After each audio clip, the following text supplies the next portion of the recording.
सा। मैं आपका भाई संतोष कुमार फिर आपके नई क्लास के साथ क्या करते हैं भाई, हाँ शुरुआत करते हैं, नई क्लास की शुरुआत करते हैं। नई क्लास की शुरुआत करने से पहले मैंने आपको बताया है कि कोई भी चीज़ करते हैं उसको पहले से, यानी कि जो मैंने मैटर करवाया वो आपको पता है, भी मैं दोबारा से रिपीट करवाता हूँ। यानी कि उस चीज़ का क्या है लिंक, यानी कि वो कड़ी के साथ कड़ी मिल ही रहे, वो चीज़ पहले वाली है वो हमें क्या है याद रहे। और कई बार होता है वो जो कल करवाया है आज याद नहीं है, आज करवाया वो कल नहीं याद है ना। तो वैसे क्या होता है कि इसके अंदर कि वो चीज़ है वो यानी कि आपके साथ यानी कि एक लिंकिंग, यानी कि हाइपर लिंक कहते हैं, वो आपको दिखाएंगे, उसी हाइपर लिंक के समान ही आपके साथ जुड़ी रहे। सही बात है ना। तो यही बात है कि जो भी मैं मैटर करवा रहा हूँ जरूर इसको एक बार दो बार वीडियो जरूर देखें, एंड अगर बढ़िया लगे तो सपोर्ट कीजिए भाई, ठीक है। मैं अपने दिल जान से पूरी कोशिश करता हूँ कि स्टूडेंट को जितना से ज़्यादा हो सके मैं उतनी ही तैयारी करवा रहा हूँ, ठीक है। यानी कि कोई भी क्वेश्चन यानी कि इससे बाहर ना जाए, एग्जाम के प्रति कोई भी एग्जाम के लेवल का जो भी यानी कि क्वेश्चन पुट होते हैं, जैसे एग्जाम के अंदर जैसे कोई क्वेश्चन पुट होता है तो मैं यही सोचता हूँ कि वो जो क्वेश्चन है कि बाहर ना जाए, यानी कि एग्जाम के लेवल की आज हम तैयारी कर रहे हैं, है ना। तो मेरा यही मकसद है कि मैं आपको बढ़िया करवाऊँ, एग्जाम के अंदर जो क्वेश्चन पूछे और यानी कि आपको पता होना चाहिए वो चीज़ क्या है। मान लो कि चाहे कोई मेमोरी है, चाहे कंप्यूटर के अंदर जैसे कोई पूछ ले उसका हार्डवेयर पार्ट के बारे में पूछ ले, या मान लो कि वायरस के बारे में पूछ ले आपको, है ना, और विंडोज के बारे में पूछ ले। अगर ऑपरेटिंग सिस्टम के बारे में पूछे भी ऑपरेटिंग सिस्टम क्या होता है, वो हमको नहीं पता भी ऑपरेटिंग सिस्टम क्या होता है, नहीं पता ना, कईयों को पता है कईयों को नहीं पता है, तो वो भी मैं आपको बताऊंगा भी ऑपरेटिंग सिस्टम क्या होता है। और वो हमारा आगे एक टॉपिक रहेगा ऑपरेटिंग सिस्टम के अंदर। और आगे हम चलते हैं, हमारा जो पीछे वाला मैटर उसको थोड़ा सा आगे लेके चलते हैं। जो कल मैंने करवाया था, आपको क्या करवाया था कल मैंने क्या करवाया आपको, कल मैंने आपको करवाया था जनरेशन। आपको पता है जनरेशन क्या होती है, जनरेशन होती है पीढ़ियाँ। क्या होती है पीढ़ियाँ, यानी कि कल हमने पढ़ा था कंप्यूटर ऑफ द जनरेशन, तो कंप्यूटर की पीढ़ियाँ। तो कंप्यूटर की पीढ़ियाँ कितनी थी भाई, 5 पीढ़ियाँ थी ना। तो वो 5 पीढ़ियाँ पता है आपको, शायद आपको मैंने आपको कहा है कि मैं डायग्राम के आधार पर ही समझाऊंगा, ज्यादातर क्या करूंगा डायग्राम के आधार पर ही समझाऊंगा, क्योंकि वो चीज आपको याद रहे, ठीक है। तो वो चीज क्या है आपको याद रहे।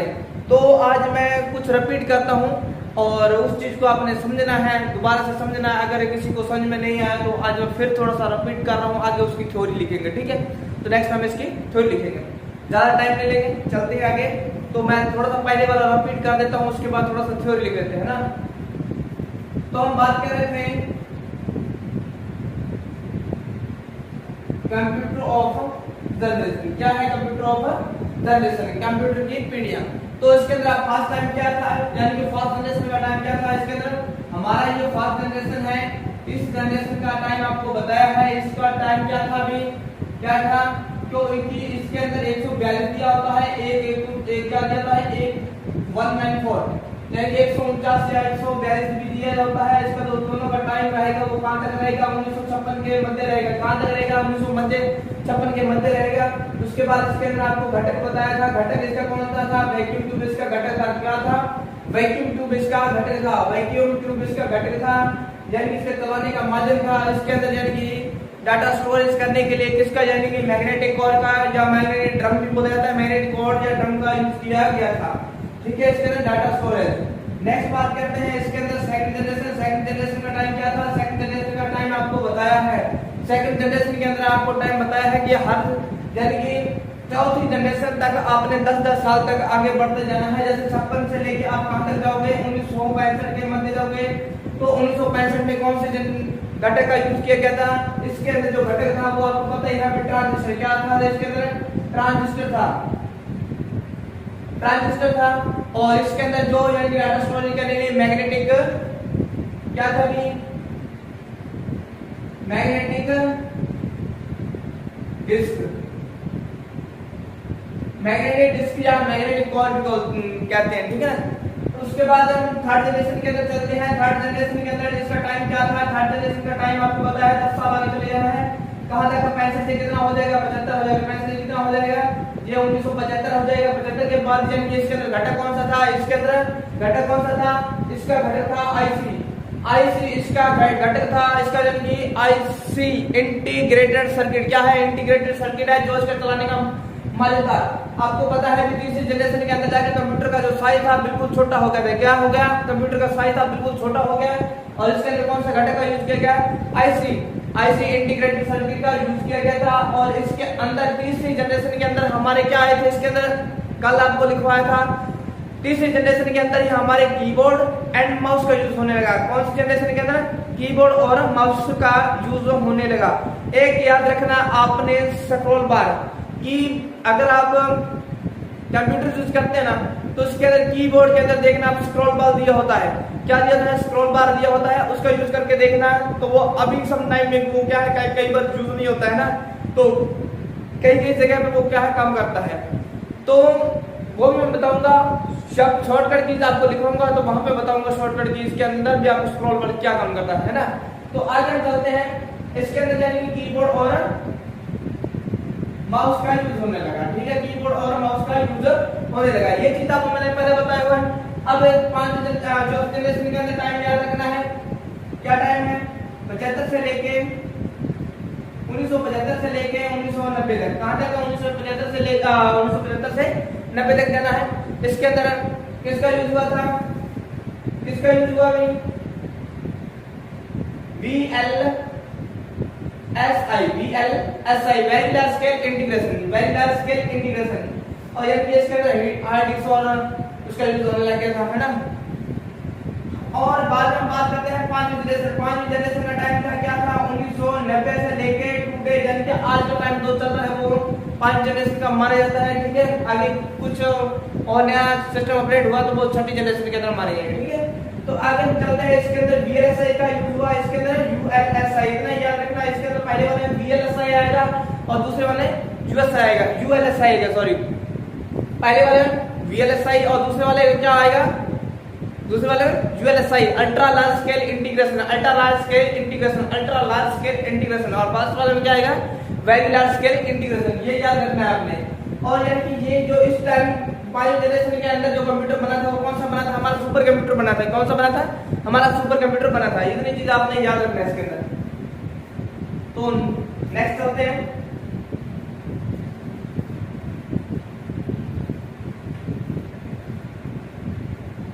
इसके अंदर लिखना है फर्स्ट जनरेशन। क्या लिखना है आपने? First generation.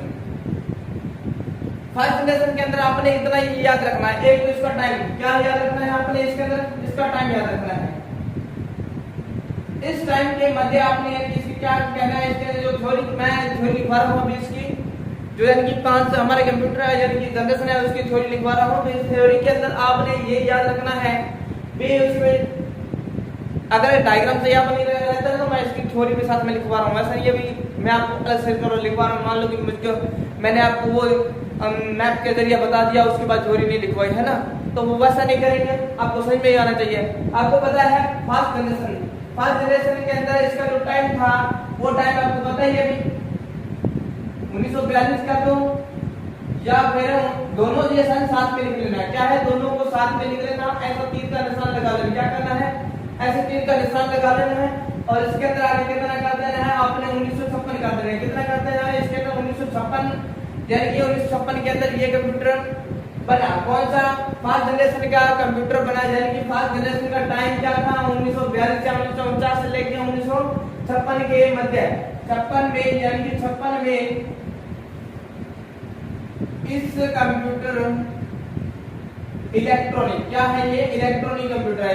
इस इलेक्ट्रॉनिक कंप्यूटर का निर्माण हुआ। ठीक है, यह कंप्यूटर केवल ARMY आर्मी यानी फौज के लिए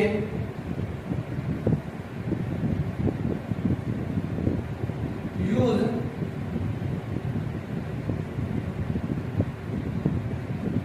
किए गए। किसके लिए?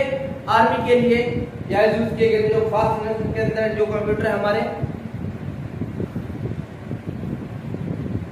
ठीक है। 42 से 56 का टाइम इस कंप्यूटर का निर्माण हुआ। कब? 1956 में 65 में इसका निर्माण हो गया। उसके बाद यह कंप्यूटर केवल फौजदारी के लिए था, ठीक है।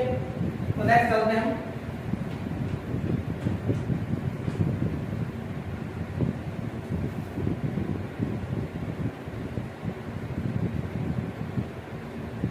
Second generation. सेकंड जनरेशन के अंदर टाइम क्या था भाई? 56 से 65। कितना? 56 से 65। इस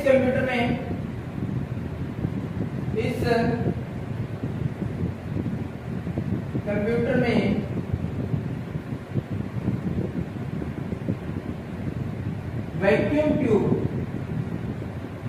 वैक्यूम ट्यूब के स्थान पर ट्रांजिस्टर का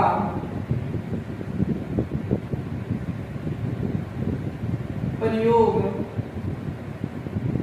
किया गया था। वैक्यूम ट्यूब के स्थान पर किसका? वैक्यूम ट्यूब के स्थान पर ट्रांजिस्टर का यूज हुआ। जैसे जैसे आगे जनरेशन बढ़ते गई कंप्यूटर का साइज भी घटता गया। जनरेशन बढ़ेगी और कंप्यूटर का साइज घटेगा, ठीक है। तो आगे चलते हैं। इतना याद रखना है आपने। और इसके अंदर इसके अंदर वैक्यूम ट्यूब के स्थान पर ट्रांजिस्टर का यूज हुआ, ठीक है। और इसके अंदर और क्या हुआ है?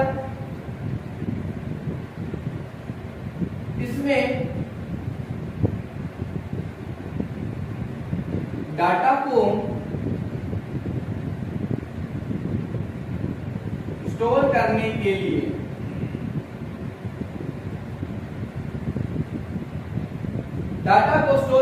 लिए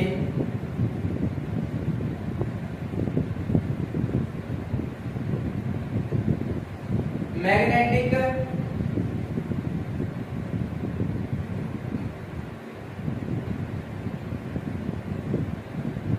कोर का यूज किया गया था डाटा स्टोर करने के लिए। किसका? चुंबकीय कोर का यूज किया गया। और इसके अंदर जो भाषा थी, इसकी जो भाषा थी वो कौन सी थी? COBAL, कोबल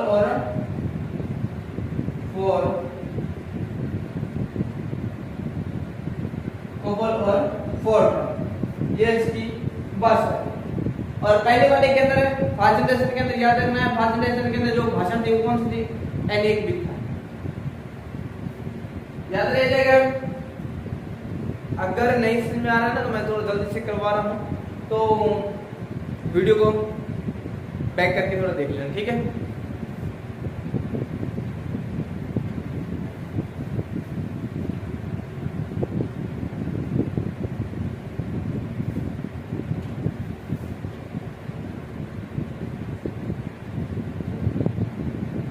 थर्ड जनरेशन के अंदर बात करें, थर्ड जनरेशन का टाइम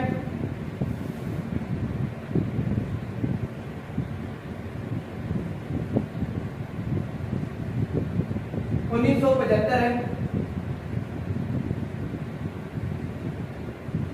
के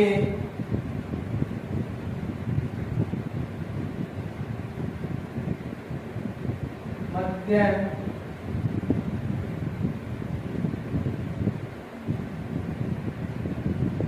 में इस कंप्यूटर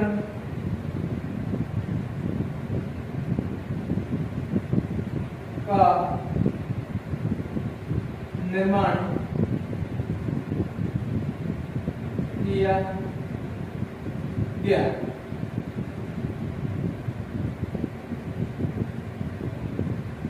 इस कंप्यूटर को जो चलाने का माध्यम था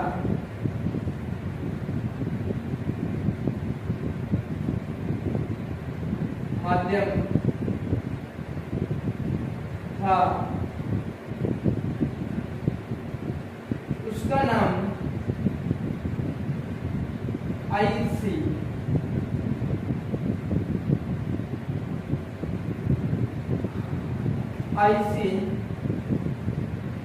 था, जिस पर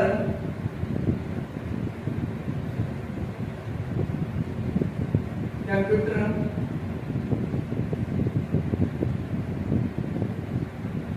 अपना कार्य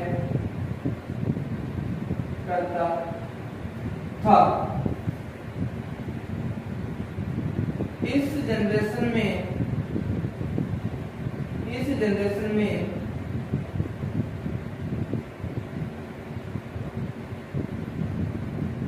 कीबोर्ड और माउस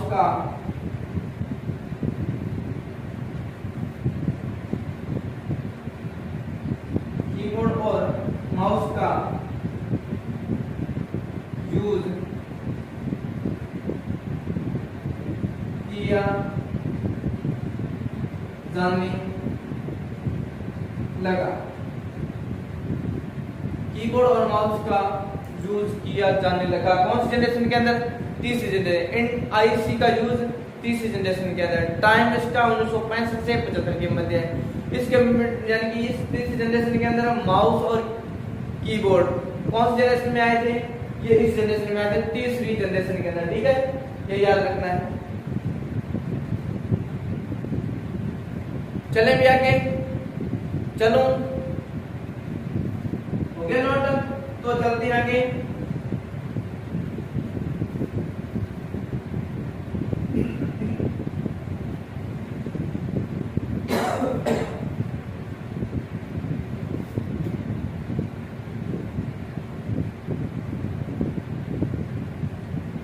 चौथी जनरेशन। कौन सी जनरेशन? चौथी जनरेशन। खांसी आ रही है, आपको बताया है कि कुछ दिनों से हालत है जो मेरी ठीक नहीं थी। ठीक है ना, बढ़िया ही करूंगा, आपको मैंने पहले ही बताया है, जो भी करूंगा बढ़िया करूंगा। ऐसा नहीं मेरी हालत कमजोर है और मैं हार मान लूंगा, नहीं, हार में मानने वाला नहीं। हमेशा मैंने मुश्किलों के साथ ही सामना किया है, आगे करता रहूंगा। और कामयाबी क्या होती है? कामयाबी हमें कब मिलती है? कामयाबी हमें तब मिलती है जब हम मुश्किलों का सामना करते रहते हैं, है ना। अगर हम थोड़े से काम के लिए अगर हम ये सोच लेते हैं ये काम नहीं होगा, क्या होगा? ये काम नहीं होगा हमारे से, उसके बाद ये सोच लेते हैं ना, तो हमारा मन टूट जाता है। क्या होता है? मन हमारा टूट जाता है और आगे करने का कुछ मन नहीं करता है। ठीक है, आप भी कुछ कर सकते हो, करने पे होता है, बंदे का मन करने पे होता है। अगर वो कुछ सोचेगा तभी वो करेगा, अगर कुछ नहीं सोचेगा तो कुछ भी नहीं करेगा। अगर मेरा पेन ये चलेगा तो मैं लिखूंगा, अगर नहीं चलेगा तो इससे खड़ा तो खड़ा ही, खड़ा ना तो खड़े रहो, सही बात है ना। तो चलो आगे थोड़ा सा, तो चलते हैं आगे। चौथी जनरेशन के अंदर हमें इसको याद रखना है। चौथी जनरेशन के अंदर टाइम क्या था अभी? 75 से लेके कहां तक जाएगा? ये 90 तक जाएगा। 75 से लेके इसका टाइम आगे 90 तक जाएगा। अब यहाँ पे याद रखना है, क्या याद रखना है? इसमें याद रखना है कि आपने मेन यही चीज याद रखना है कि इस जनरेशन के अंदर हुआ क्या था। वही चीज पूछता है, उसका टाइम पूछता है, या उसके अंदर यानी कि जिसका घटक था कंपोनेंट के बारे में ही पूछता है। कंपोनेंट जो इसका घटक होता है, चलाने का माध्यम होता है, उसके बारे में पूछता है। आपको पता है चौथी जनरेशन का टाइम आपने याद रखना है 75 से 90 तक जाएगा। और इसके अंदर यानी कि इसको चलाने का माध्यम क्या था? घटक का आपको पता है ना, इसके अंदर या इसको लिख सकते हैं, इसको जो चलाने का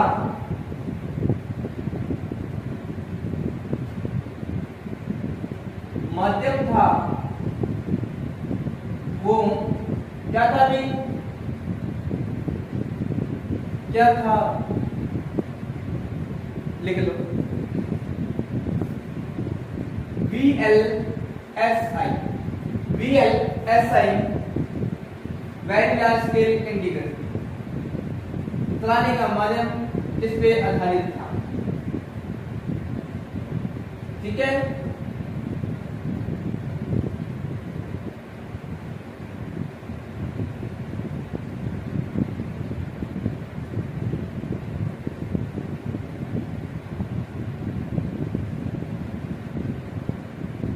VLSI कंपोनेंट था।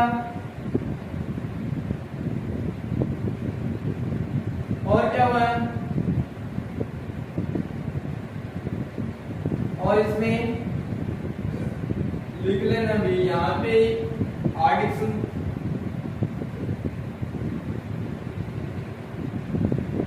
का यूज किया जाने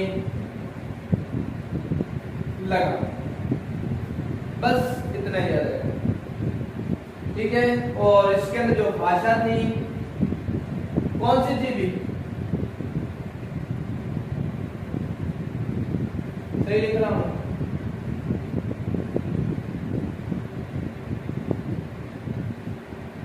कौन सी भाषा,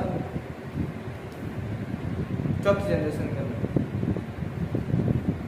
कौन सी थी, सी, और इसकी उच्च स्तरीय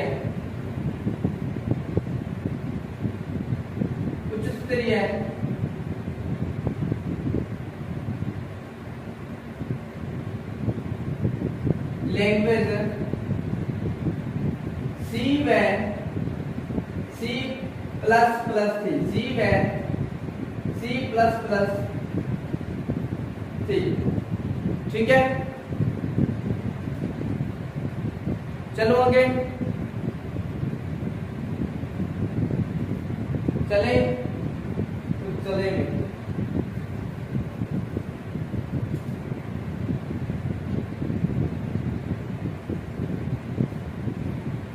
लास्ट एंड फाइनल, क्या है लास्ट एंड फाइनल, और अब ये जनरेशन आपने याद रखना है, फिफ्थ जनरेशन। फिफ्थ जनरेशन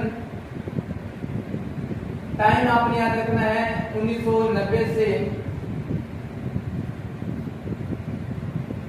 आज तक, 1990 से लेके आज तक। इस जनरेशन के अंदर, इस जनरेशन के अंदर,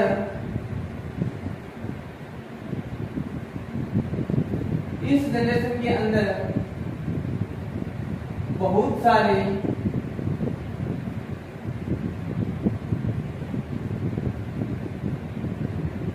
कंप्यूटरों का निर्माण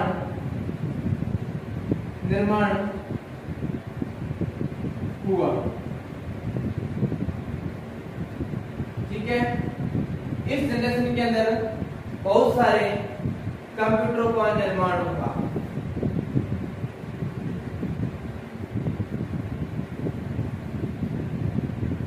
इस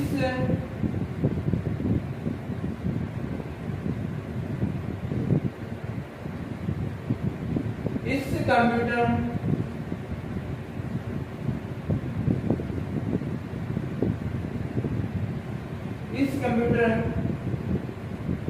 के आकार बहुत छोटे थे। बहुत छोटे थे, जिसे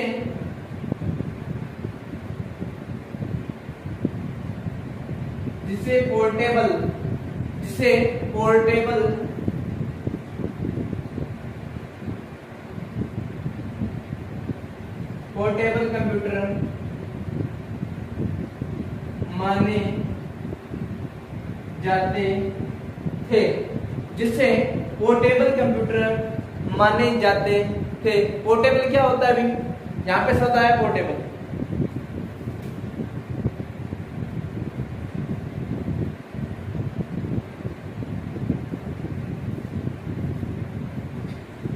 पोर्टेबल वो चीज होती है यानी कि किसी चीज को एक स्थान से दूसरे स्थान पे लेके जाने में कोई दिक्कत ना हो। मान लो कि हमारा मोबाइल से पोर्टेबल है ना, कहीं पे भी लेके जा सकते हो।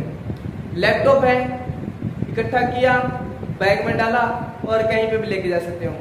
जो हमारा कंप्यूटर होता है उसको ले जाने में थोड़ी सी दिक्कत आती है, फिर भी हम उसको कैसे न कैसे करके उसको ले जाते हैं। यानी कि एक स्थान से किसी चीज को दूसरे स्थान पर हम यानी कि लेके जाते हैं, तो जिसको पहुंचाने में कोई दिक्कत ना हो, है ना, तो कठिनाई ना हो। यानी कि एक स्थान से दूसरे स्थान पर लेके जाने के लिए, यानी कि आसानी हो। क्या हो? आसानी हो उस चीज को, यानी कि हम बोलते हैं पोर्टेबल कहते हैं ना। भी हाँ ये पोर्टेबल है, ये इसको मैं आसानी से, मान लो कोई फाइल है वगैरह वगैरह, कॉपी से आप कहते हैं हाँ, अगर कह रहे 10 बंदों का बैग लेके जाना है घर पे, स्कूल से छुट्टी हुई और 10 बंदों का बैग लेके जाना, यानी कि आपके स्टूडेंट साथी हैं, आप कहते हो भी 10 जनों का बैग लेके जाना है ना, तो आप क्या करोगे? डांटोगे, गाली निकालोगे, है ना, ये वो फलाना ढिमकाना, ऐसे करोगे ना, तो क्या होगा? आप मना कर दोगे ना, क्योंकि अगर वो 10 स्टूडेंट यानी कि आपके फ्रेंड है, वो कहीं पे दूर जा, यानी कि किसी काम के लिए जा रहे हैं, आपको मन होगा यार मैं भी उसके साथ जाऊं, हमारा सामान तो मेरे सिर पे डाल दिया, है ना। तो ऐसे ही होता है। तो क्या है इसमें, यानी कि किसी चीज को एक स्थान से दूसरे स्थान पे हम जैसे भी हम लेके जाते हैं, तो यानी कि ले जाने में कोई दिक्कत ना हो, उस चीज को पोर्टेबल कहा जाता है। जैसे लैपटॉप है, एक स्थान से दूसरे स्थान पे लेके जाने के लिए पोर्टेबल है। जैसे यूएसबी है, मेन हमारी मान लो कि यूएसबी, अब यूएसबी पे आप क्या कह सकते हो? पोर्टेबल है या नहीं है? यूएसबी है ना, क्योंकि उसके अंदर हमारा जितना डाटा होता है हम उसके अंदर सेव करते हैं, सेव करके कहीं पे भी लेके जा सकते हैं। ठीक है, जैसे आप किसी इंटरव्यू देना है या अपने कोई मान लो कि जैसे देखते हैं, जैसे अपने मान लो कि कौन सा इंजीनियर होते हैं, वो अपना यानी कि बताते हैं ना सिस्टम को, यानी कि एक नक्शे पे बताते हैं, ये पेंडल लगा के उसके बाद ये मैंने ये से है, वो है, जो है पुराना जिनका, उसके अंदर अपना पूरा डाटा लेके साथ में जाता है और अपना यानी कि इंटरव्यू देता है ना। तो होता क्या है, छोटा सा पोर्टेबल ही होता है। यूएसबी ड्राइव, ये यूनिवर्सल सीरियल बस बोलते हैं इसको, है ना। तो यूएसबी को यूनिवर्सल सीरियल बस बोलते हैं, इसकी फुल फॉर्म होती है। और यानी कि ये भी मैं आपको लिखवाऊंगा, क्या है ये चीज भी आपको मैं लिखवाऊंगा। तो नेक्स्ट चलते हैं आगे, और इसके अंदर भाषा याद रखना है आपने। इसमें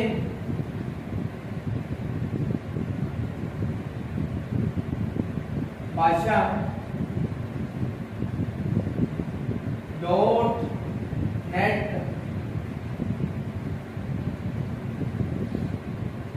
व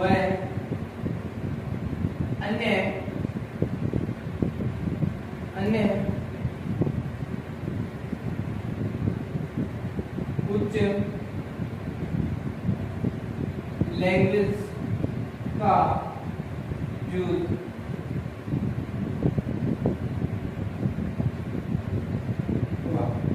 याद रखना है इतना, डॉट नेट एक लिखा आता है नेट, एनटी है ना, एनटी और डॉट नेट, आईपी ये उच्च स्तरीय लैंग्वेज, और सी प्लस प्लस उच्च स्तरीय लैंग्वेज, और फोर्ट्रन उच्च स्तरीय लैंग्वेज, एक only Fortran formula translation, COBOL common business oriented language, इसकी फुल फॉर्म्स है, ठीक है। और ट्रांसलेटर की कोई फुल फॉर्म्स नहीं है, बैकएंड की कोई फुल फॉर्म्स नहीं है, ठीक है। तो आज ये हमारे जनरेशन, आपको पहले मैंने बताया है कि आपको डायग्राम बना के उसके अंदर आपको बता दिया है, टाइम याद रखना है, इसके अंदर कौन सी चीज का यूज किया गया है, ठीक है। वो चीजें आपने इसके अंदर याद रखना है, कुछ भी सोचना विचारना नहीं है, एक बार सिंपल सा पढ़ना, उसके अंदर देखना भी क्या कुछ हुआ क्या कुछ नहीं हुआ, ज्यादा नहीं डीपली नहीं जाना है, ठीक है। अगर आप देख रहे हो मोबाइल के अंदर उसमें क्या है, उसके अंदर अलग दे रखा, आपको देखने के लिए सभी अलग अलग चीजें मिलेंगी। क्या है ये, एक मेला कह सकते हो आप इसको।